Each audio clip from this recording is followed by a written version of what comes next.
We're in the presence of a world champion. Now, once upon a time, I met this man at the Bronx Boxing Club. He made his name first in the canteen courts of prisons in cantonments. These days, he fights in the big arenas with the bright lights. Richard Commey is my guest today on The Tracker.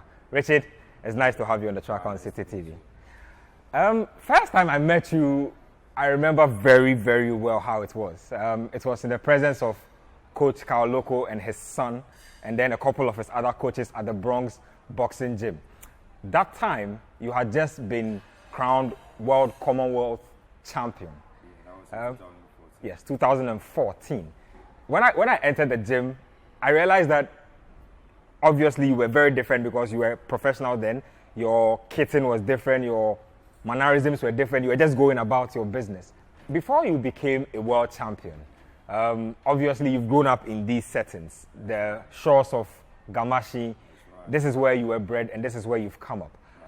Tell us about the young boy Richard Commey, the toddler, the guy that nobody knew about. Before you wore boxing gloves, who were you? Like you all know, Richard Commey, who likes to play football around. Wow. Was a very tough kid, you know. Whenever he fight, he appears on the street, doesn't lose. You know, I mean, practice a little bit of Shotokan and play football. So, you know, I started off as a footballer and many people knew me as a footballer. How old were you then in your footballing days? Yeah, when I was a lady, like I started playing as lady as, you know, under 12 and, you know, I played under 12 for Savers Academy. You were playing serious football? Yeah, serious football. I told you, wherever you pull me, defense, midfield, yeah, you got to expect Richard Commey to give his all. And then I was doing kickboxing, I mean Shotokan a bit with my senior brothers and the coach called what's his name? Asebode, that's what we normally call him. And I trained a little bit, and then kickboxing came to Ghana, so I was like, oh, because I love fighting on the streets, and you know I'm a tough kid, you know. So why don't I give it a try? And when I was going there, people were scared because they thought I'm too small, you know, the punch. And I remember Bukom Banku was there, and he was like, man, this sport, this kind of sport, people can die. So for him, he's not going to take part in it, you know. And then I went in there, and then I got chosen. I trained a little bit, and I became one of the best, kickboxer from this country. So I was taken to Japan to see the K1 live. So, you know, I trained a little bit, and then I came back with my coach, Zach Tamofaya. I became his right-hand man, and at the same time a kickboxer. So, you know, I follow him wherever he go. I follow him to the UAE. You know, still doing kickboxing and training other people. And then I met new friends there from the UK, and they were the mirror. They were saying, look, Richie, we look at you and we know you can be good in boxing. Why don't you give it a try? Because by then I was still a kickboxer, but I sparred. How old were you then? 18. Wow. So I was there doing kickboxing, but I sparred the likes of Issa Arda, you know, their first professional boxer. Yeah. And I got a couple of friends who are also boxers, you know, Rahman, and they are in the national team in the UAE, you know, and I've been training this guy, and this guy was like, man, you can box, why don't you try? So if that's the case, then let me come back home to Ghana and then give it a try. Now walk us through your parents, right? First and foremost, you were playing Colts football, and then you wanted to go on and become a boxer. Were they always very supportive? Were they always like, okay, go ahead and chase your dreams, or maybe they try to tell you to go to school instead? No, you know, my mom knows me, like, I'm going to primary school, I do go to school and do what I have to do, so it's like I have no problem with my parents in terms of doing what I want to do. And my mom knows me pretty well, knows if I want to do something or whatever, like, I feel like doing it. Set your mind to it. Right, I always give my all, so, you know, he never show any resistance. Right, and he doesn't fear because he knows his son. You understand what I mean? He knows, like, my mom is tough as me, so he understands. When I tell him, look, mom, this is what I'm gonna do, he say, okay, if this is what you wanna do and you're willing to do it, then so be it. So I didn't really have any setback from my parents at all. Now, talk to us about getting into boxing now that you have been exposed to the kickboxing world. When you came back down to Ghana, who did you get in touch with? What trainers ensured that you came in touch with, let's say, your first training arena or gym? and then your first opponents? Yeah, like you know, when you grow up in this area, you know, there are only two things that, in terms of sport, there are only things that you have to know as a young chap coming. Either you know how to play football, or you can fight. Even if you are not a boxer, you can fight. So for me, I play football for Carl's local uncle, you know, Carl's uncle. Okay. So we got that relationship already. So when I finally decided I'm coming to do boxing, and I know he's into boxing. So, you know, for me, I don't think about it, and I just walked in and told me, look, I want to do boxing. So, you know, I know he's a coach, so let's do it, and that's it. And I mean, your first time picking up a boxing glove, I mean, you've been in combat sports before, right? But how was it like being in the trained environment of boxing where you couldn't use your feet, you couldn't use your knees? Yeah, how was that situation like? For me, it's it's tough for some people, but for me, I don't really it's not hard for me at all. Cause kickboxing is all the sports are followed by rules, and once you know the rules, in boxing you don't throw your legs, you don't use your elbows, and I know that. So even though shifting from kickboxing, it doesn't really affect me. What I find a little bit difficult doing boxing, I normally stand straight. Yeah. Instead of in kickboxing you don't bend so low like we normally do in boxing, and that was the only thing that I found a little bit difficult. But once I was able to to get how it is, and then but because I don't feel anything, because I've wear gloves, I spar many guys, so it's not a new thing for me. You understand? I'm used to it, so I just carry on and just have it in my mind. Hey, I don't have to throw my elbows or my knees or my or throw a kick. So I just take that off, and then. Let's talk about your first fight. I was reading a little bit about your fight background. It was against a guy called Baba Inso. Right. That fight lasted seconds. Yeah, because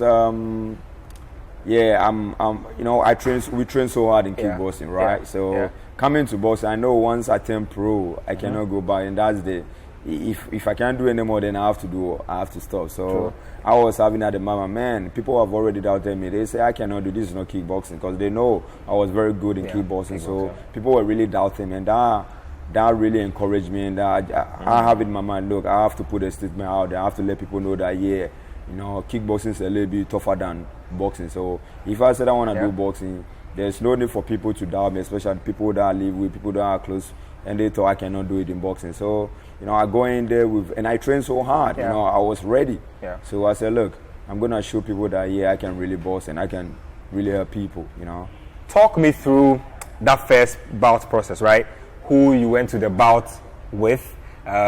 What was the atmosphere like at prisons? How many people were there? Was it like a very professional setting, or was it a very amateurish setting? It is. Normally what we do at the prison candidate, the amateurs will fight first and then get into the later of in the night, and then the professional will also continue. So for me, that was my first professional. Obviously, I feel nervous, and I'm like, what's going to happen? But I know I've trained so when I've been there before. Even if it's not in kickboxing, I've been in the ring so many times in terms of kickboxing. So for me, all I was thinking I don't want to. I just want to win, and that was what was going through my mind. The atmosphere wasn't really bad, because you got the by then I think that time we have was he a captain? Who was the president? Captain. President of the GBA. So I'm a culprit, and everyone was there. It was packed, but my first time I was a little bit but I went in there and did what I had to do, and then I get the momentum. I'm in the flow. I mean, at this time you are literally an unknown boxer, somebody who is trying to get a reputation. Right. After that first bout, did your neighborhood hear about you? Did you become a little more popular?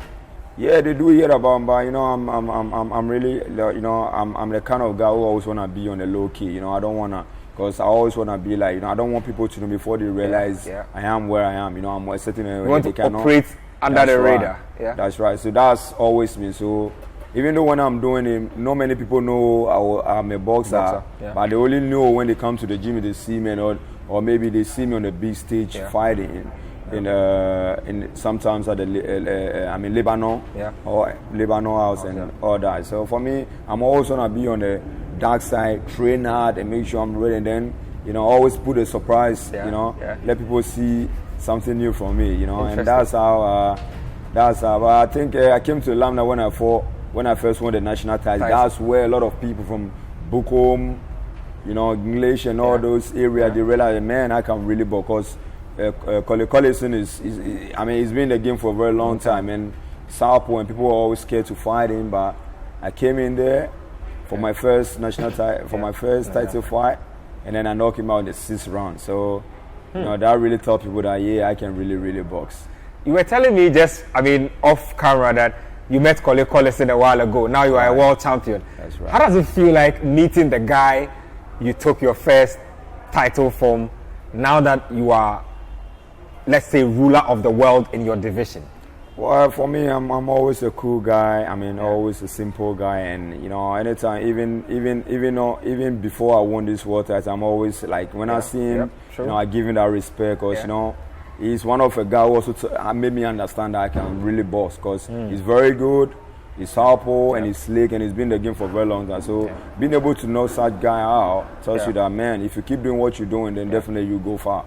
Tell me about your training regime and your work ethic in general leading up to your first national title. What was it like? I mean, walk us through the details. Did you have to like wake up at dawn, go to the beach? Like, tell us about the details. You know, really, you know, in Ghana, per se, if you really want to run for a long journey, or I mean, for a long miles or a long kilometer, then you have to wake up, I mean, around 3 a.m. in the morning, and that's where you can run it. But because you cannot run during the day, because a lot of traffic, a lot of cars, and it's very dangerous. So what you have to do is part and parcel of us, you know. All the boxers, they do the same thing as I do, you know. If they want to run far or long distance, then they got to wake up around 3 a.m. in the morning, do whatever they have to do, and then come back in the gym again in the evening around 4:30, you know. And that's what I always do. And you know, I always have in my head, because people were really doubting me, I don't want to be like, I always train hard. If they say this, I train even if I don't fight, even if I don't have a fight, I keep training. I train all year long, you know, I don't, no stop. You know. Interesting. Tell me about now moving away from cantonments and the prisons rings to York Hall. Now that's where the big time started coming through for you, Gary Buckland. It's always you always make a difference. So as a boxer, you know, you get known in your area. I mean, in your country where you're from. That's your comfort zone. So the big challenge is also going to another man's country and then try to do what you do. First, it ain't gonna be easy, because you gotta be able to get used to the atmosphere, the surroundings, how people train, how people behave, and you know, as a boxer, it's not just in the ring, but how you behave and let people. You know, because you win, it's like you need people on your side. So what will you do in order to let the people, you know, be nice to you, or when they see good stuff about you? Because it's really, really very important. You don't want to be a good guy in the ring, and then outside the ring, people will say bad stuff about, which is very, very bad. It doesn't really serve the sport itself. So what will you do? You know, so moving from Ghana to the UK, I mean, it's kind of, it's not that tough, but it's kind of, another challenge altogether. But I've been traveling already before. You know, I've got a traveling experience, so I know how to. You knew how to handle that situation. That's right. Now, so before the Gary Buckland fight, that gave you the Commonwealth title. Just before we even talk about that. Now, when you went to Britain first, what did you notice about, let's say, the British boxers that you sparred with or maybe fought with, and then your Ghanaian boxers that you used to spar with? What was the difference? You know, for our people, we are, you know, people know we are very tough, and we are not exposed to a lot of equipment that will enable us to, you know, to get to where we really want to, or get to where we should. But when you talk of UK, you know, they are one of their first class country. They've got everything. But with their boxers, you know, they are not really tough as us, and they will come and then they'll try to take your confidence. And once they are able to do that, then, but once you can withstand them, it's in the maybe earlier rounds, and then they get, you know, exhausted, you can possibly take them you can down. Really, you know, so that's what I studied with all the guys, as part of the likes of Ricky Benz, who was a two-time world champion, Kevin Mitchell, and a lot of like big guys in my weight category, you know. And I learned, you know, they were in the game before me, and but you know, going to someone can really put out a statement there, and you need to, even if they hurt you, you don't show it. You got to show them you're tough, and you know, it is what it is, and you know.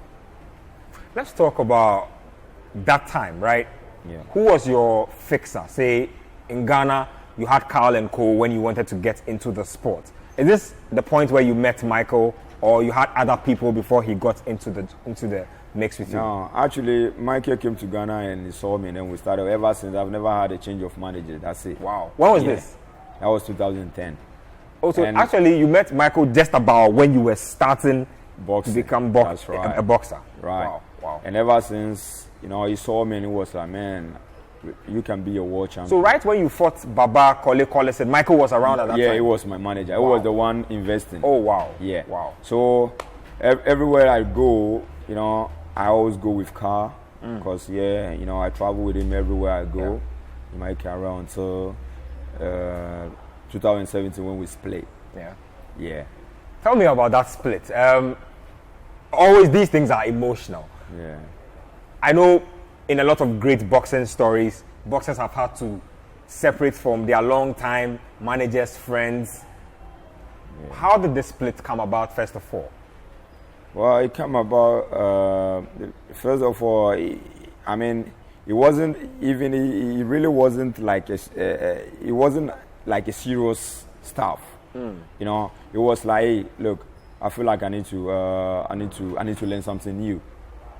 Because you've been in one place, you feel like people respect you outside, and people see that you were there, but you're still doing the same thing as you used those to do that you 5-10 years ago. Those that you are. That's right, and you need a change. If you really want to compete the world, then you need that change.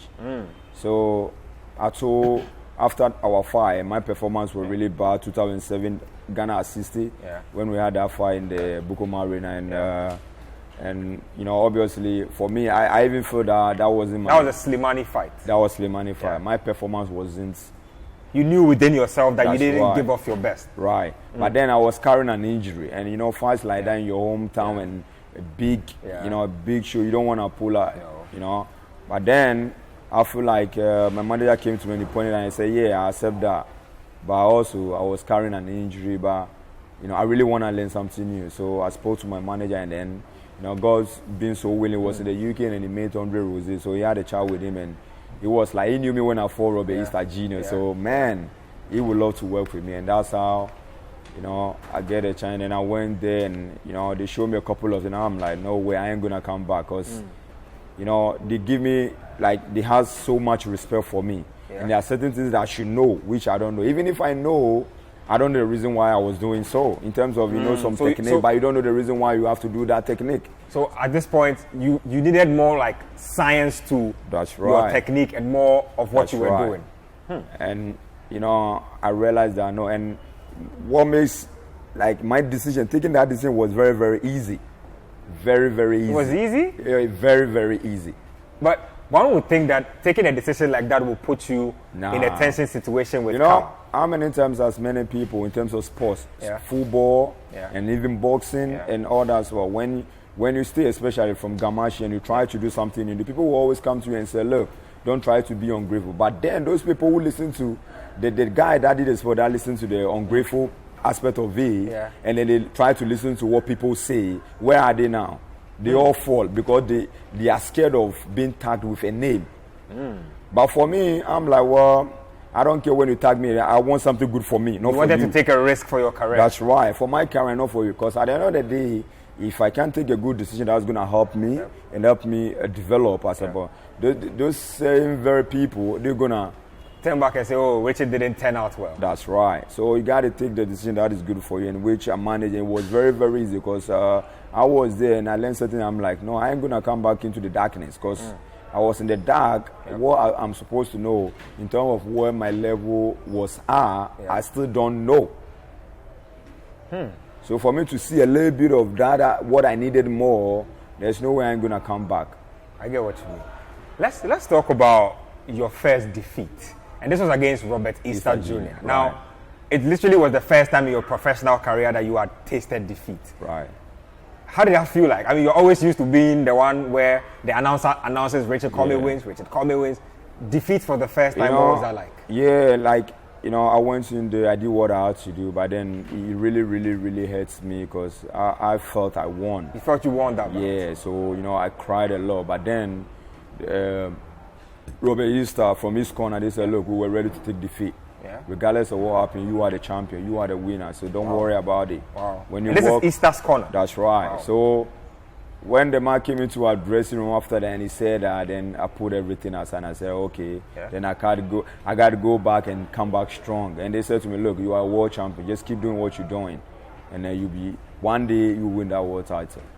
And then again, after going through this difficult process, you went and lost again. That's like, 3 months after to the South Cup in Russia. Now, people say that, I spoke to Ataidi Papu, and he's telling me that it's incredibly hard to go and win in a place like Russia unless you knock out your opponents. How true is this? And did you think that fighting in a place like Russia contributed to you losing that fight? Yeah, it did. Because if I had fought him in anywhere else, the judges would have given it because I beat him up. I won that fight. And he knew. Yeah. You know, after the fight, he knew, man. And people, he saw people, they came to him and said, man, don't worry, this is Russia, man. Yeah. You don't expect that to give you once it lasted. But I give him a real beat. And, it is what it is. Sometimes you got to, as a boxer, there are certain things that you're not in control of, and you don't have to let it run through your head. You don't have to let it discourage you. You got to take it as it is. And it could have happened to me if we were fighting in Ghana. Maybe he was the one winning, but he could have given it to me. So you have to just let it go and then just keep doing it and keep praying, because I really want to be a world champion, regardless of those obstacles. By losing to Shevchenko and Robert Easter, it doesn't really stop me from still dreaming. You understand? So those fights taught me a lot, and all I got from the people, like, man, just keep doing, you good, you just keep doing what you're doing, and I didn't let it, put you down. Now you are here. Right.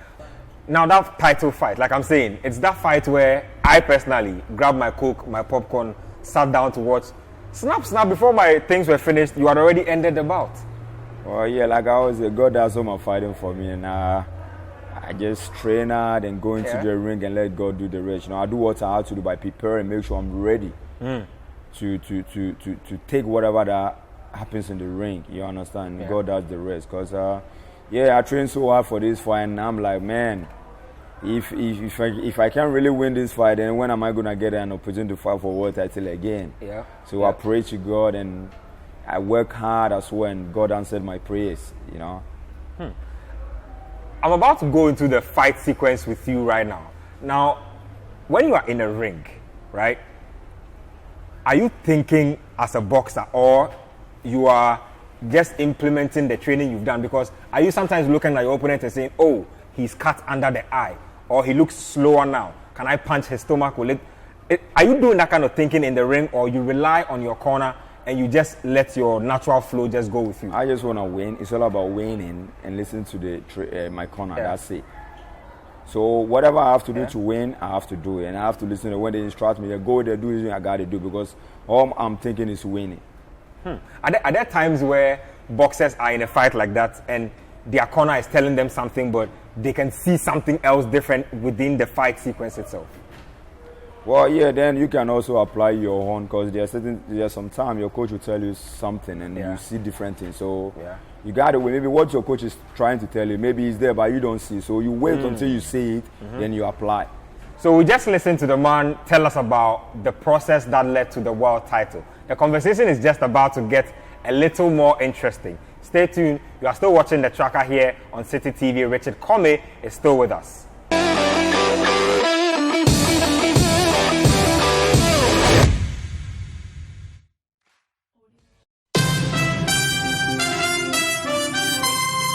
Every weekday at 8 p.m., City Newsroom brings you analysis of the major news stories of the day. In-depth, comprehensive, and researched. It's 1 hour of local and international news from 8 to 9 p.m. It's the City Newsroom. Weekdays on City TV.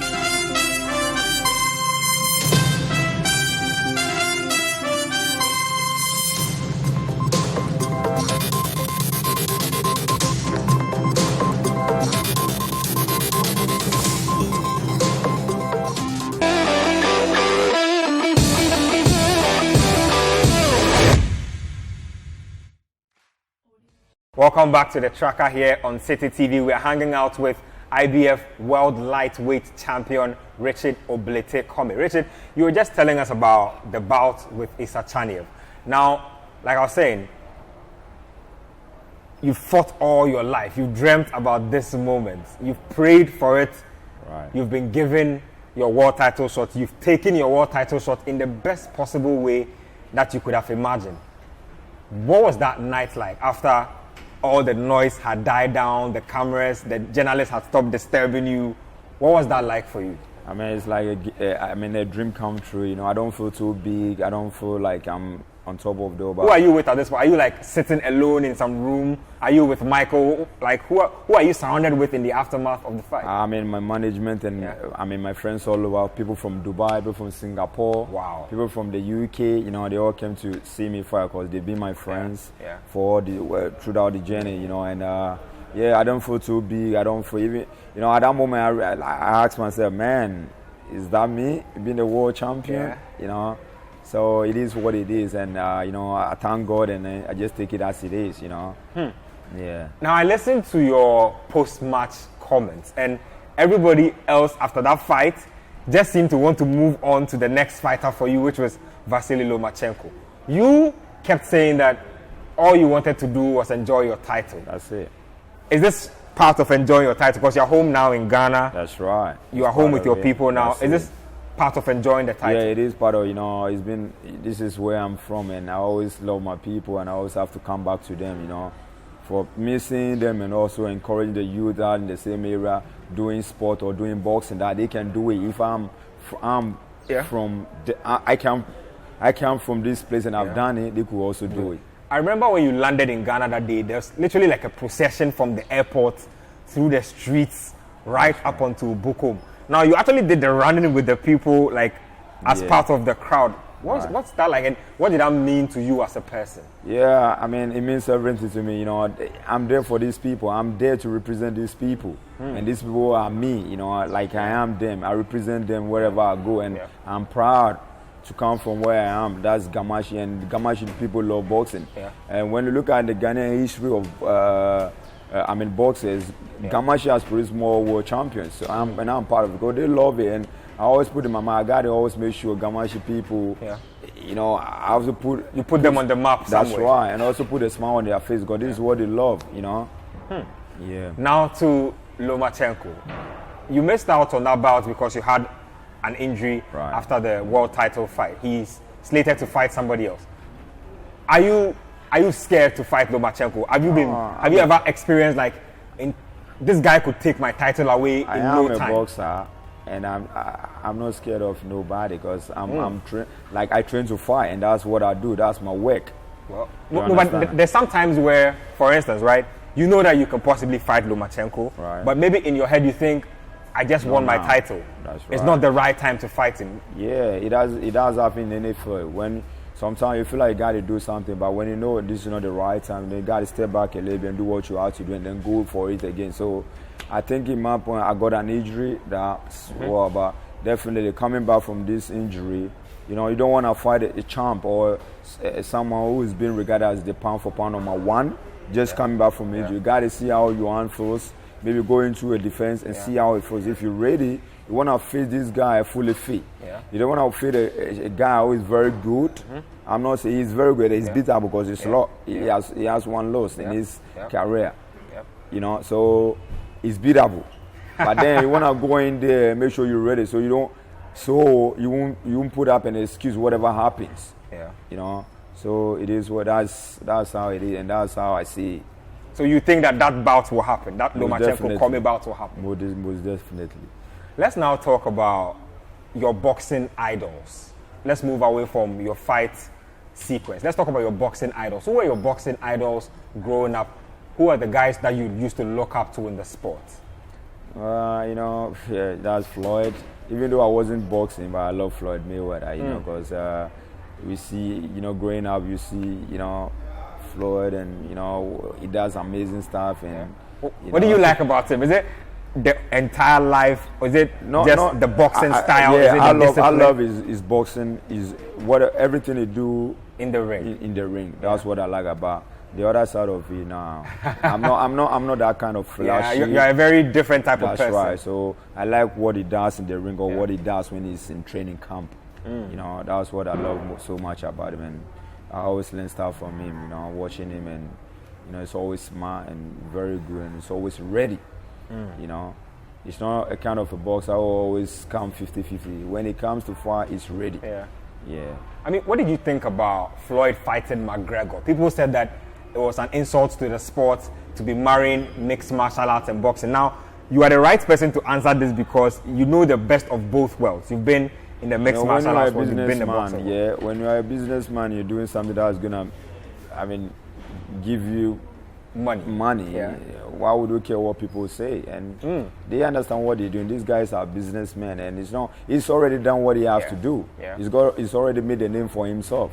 So for him, he does what he feels like he wanna do, and that's when I cannot sit here and say anything about it. They both made big money out of whatever happened. So everybody was that's happy. right. Now, to talk about your idols, guys like the heroes down here, Ikote, Azuma Nelson, Nanaya Akoredu, these are the people who set the pace before you. Right. What is the relationship between boxers in Ghana like? For instance, is Richard Commey ever in contact with, say, Agbeko or an Ikote? What's the relationship like? I think the relationship is not too bad, but it could be better. That's how I see, because it happens that I don't know what happened. Most of our legends, the B-boy, they don't really get closer. They don't really get closer to. But then when you get into the top, then they try to come in at that stage, and sometimes it's not that good. It's not a good thing at all. Yeah. But for me, per se, I'm very close to Joshua, and Joshua always, anytime he sees me, always try to talk to me. He always try to advise me. The same as Agboko, you know. Anytime I get a chance, maybe send me a message on Instagram and we chat a little bit, and you know, and those are the people that I'm very close with, you know. You know, the likes of Azuma Nelson and Bazuga Kwoti come to the gym when I was gonna fight Robert Easter Jr. And then they advised me, and you know, a little bit on advice on how I should go about it, and which I do listen to them. But whatever happens. But I feel like, you know, they need to get down to the guys, and when you are there, you want the up and coming ones to come to you. They can't, because they need you to open your arms. Level, that's right. So if your arms are not open, they cannot come to you. And that's very true. And I really don't want to do that in my time, because that's why I'm always closer to where I am, because I don't want to run away from them. I want to be there, and those who really who need my advice, I'm nowhere, but rather I'm close to them, so they can always run to me.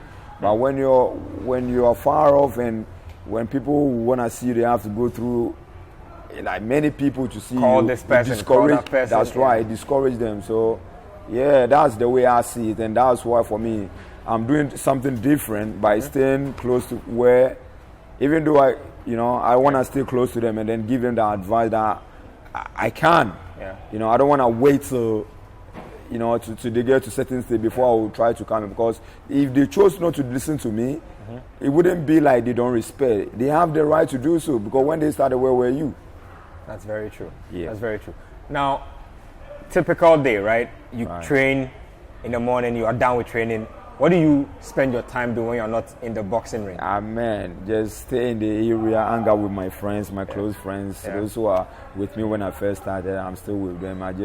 I'm normal guy, you know. I just hang out with them in the hood, you know. Gamashi, you still play football? Yeah, I do. Oh, why? When? Sunday starts? Yeah. Interesting. I know, you know, sometimes when you become like a star and you go back to the same football pitches, people don't even want to tackle you properly. Do you ever get that instance again? Nah, I don't. For me, when I'm playing, I play seriously. It's like I take everything. Yeah, so when I play serious, you play serious with me. I don't mind, because this is football. That's how it is. You know. Let's talk about Ghana boxing, right? There was one time where I walked to Watu, and I saw something that really, really warmed my heart. I saw little children of about 11, 12 years. And I always say that is boxing like I have never seen it, because at a professional level, there's a lot of clinching, there's a lot of officiating, but this was very raw, Majile, you know, like people who have carried their beef from the streets into the ring. Right. I don't know if you've ever watched it before, but yeah, I've seen it, and even I myself, I've experienced something before when I was growing up. wow, Like, even it was like that back then. Even then, like I wasn't thinking of doing boxing, but I know I can throw I'm a tough kid. I can fight. So you just wanted to prove yourself on the streets. That's it. So you know that makes us different because that makes us very tough, and that makes us not being scared of fighting. Yeah.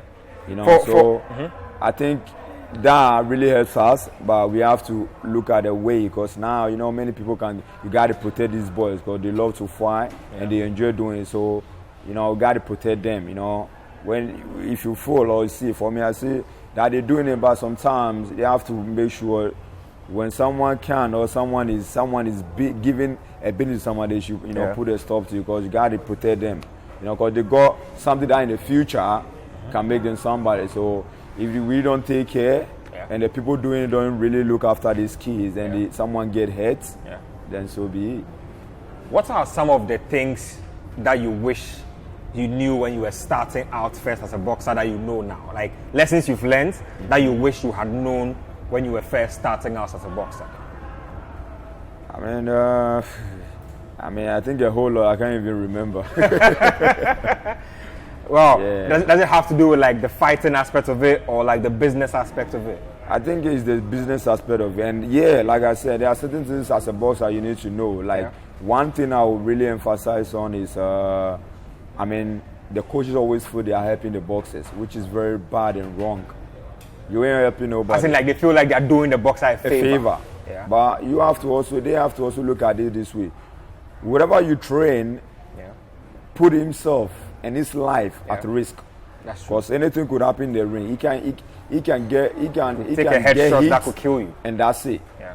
He won't be the same person as he is. So when coaches are working with the bosses, they should give the bosses the maximum respect. Yeah.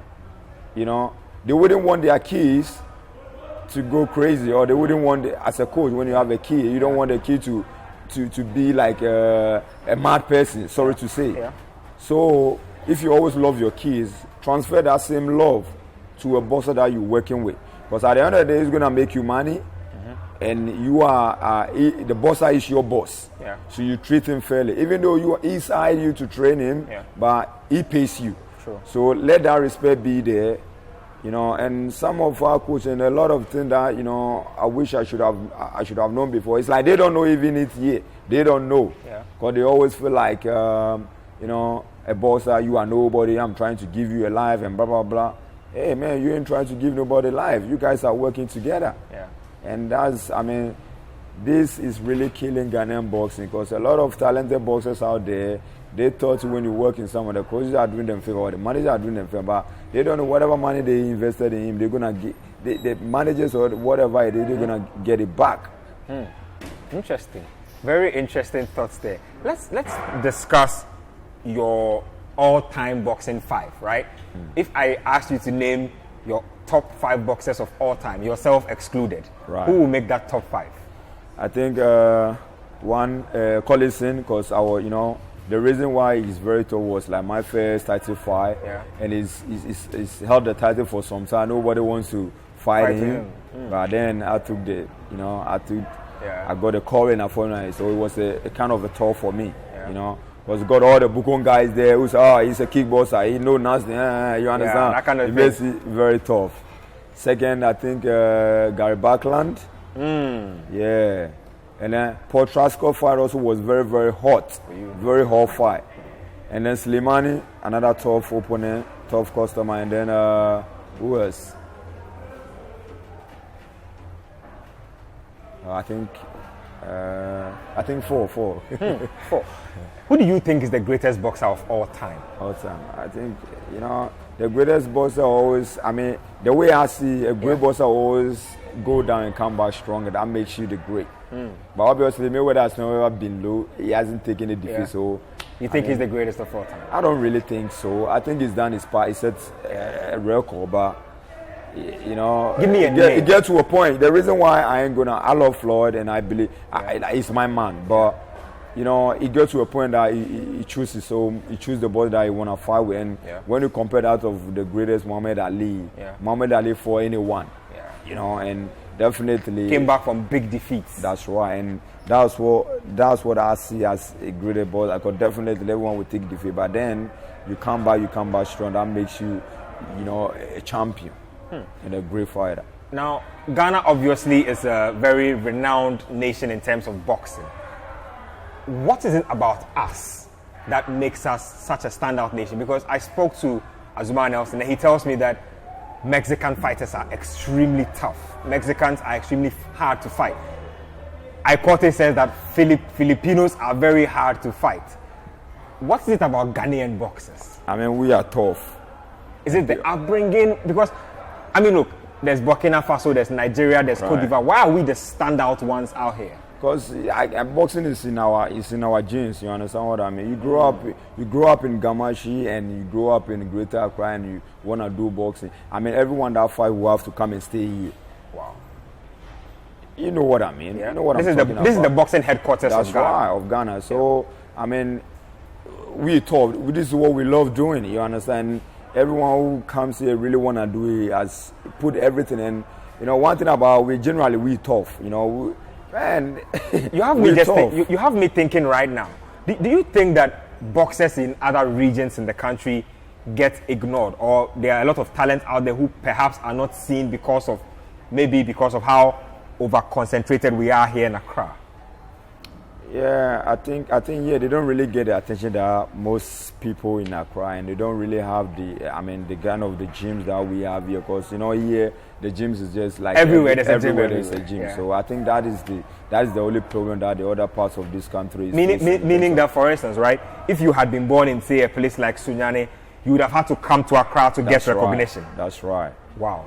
And I mean, how do we go about sorting out a problem like that? Where do we build more gyms? Do you do more awareness? This has got something to do with the government and, you know, and the sports Ministry of Sports to, work it out, and, you know. Yeah. When you met the president, what one thing did you want him to do for the sport, or what one thing did you think that they could do to bring some upliftment to boxing in Ghana? Obviously, what I mentioned to him was transparency in terms of how some of the coaches and the managers, like, they collide, and then against the boxer, you know, a boxer will be there, and even though there are certain things that a boxer shouldn't know in terms of what was going on, but then there are certain things also that a boxer should know. Yeah. For example, a boxer should know how much he's fighting for, regardless of what happened. A boxer should be handed the check or the money to the boxer, not the coach or the trainer. The manager, yeah. You understand? But here in Ghana, there are certain things that a boxer doesn't know. The one who put his life at risk doesn't know, and you always end up. A boxer could be very good, but once things like this happen behind his back, and he get to realize later, he feel like, no, I ain't gonna box no more. Yeah. Then with all the talent that is gone, just because of self-interest, he has put him aside, and he doesn't really wanna continue with the sport again. Yeah. By reducing the chances of getting more world champions. Yeah. You understand? Because for me, I cannot point out this brother can be a world champion, but if everyone could things could work out, and they can manage a boxer the way they should, and the boxer also show dedication, commitment, definitely we are known as tough guys, and definitely when we are being guided well, Ghana will always get a world champion, you know. You spoke about Ghana always getting a world champion. I'm just asking myself right now that, have you ever thought about life after boxing? Yeah, I always do, you know, and I've got an eye, because I myself have been a trainer when I was doing kickboxing, and you know, and I see, like, I've got an eye in terms of the sport. I know when if this guy could get the help that he needs, he can go far. So, you know, I have a whole lot that I'm thinking about. When I'm done with boxing, I'll definitely get something to do. Interesting. So that definitely means that you are staying in the sport, because there are those who fight and don't want to have anything to do with the sport. Unless I remember, you know, as an ambassador for Streetwise Management or Streetwise Foundation, you know, we exploring talents, and, you know, being an ambassador, I've also got an eye. If I see someone that I know, if you get the right guidance, which we are about to give the opportunity for the young and coming ones, you know, if we feel that this guy is all right, he's ready to go through whatever will be, and he can become something else. We want to help. You put him through it. That's right. Now, I don't know if you are married or you have a kid, but are there loved ones you have who are like in shock or in pain themselves when you are fighting? You know how it is, like you are getting boxed. Your face is like. No, my mom always tell me, look, Richie, when you go in there, make sure it doesn't hit you too much, yeah? And yeah, I've got a girlfriend, I've got my friends, and the same feelings everyone got for me, because, when I'm such a cool person, and like all my friends like me the way, so definitely when I'm going to a fight, I'm nervous, so, it is what it is, everyone has got the loved ones, and definitely they will feel the same way. Obviously, you are enjoying your vacation time. How long is it before you get back to training days and then start preparing for what's coming next? It's almost time. here, yeah. Wow. It's almost here. So getting ready to, get back into it full time, and then, what's the next step? Title defense? Yeah, most definitely, sure. But then I checked my hand and I feel it's a little bit alright. But yeah, I ain't gonna point till I'm back in the States, and then we'll start slowly and then. And see what's next for me. Tell Ghanaians, a message for Ghanaians from the IBF lightweight champion. What do you have to tell your people? Man, I love my people, and I fought for Ghana, I fought for Gamashi, I fought for everyone, and I thank Ghanaians for the support. And man, it is what it is. As far as I know, Ghana is backing me up. I've put my life down. I'm gonna sacrifice myself, trying to make sure I win Ghana more titles, and just put them on the map. Well, Richard, it's been amazing fighting with you.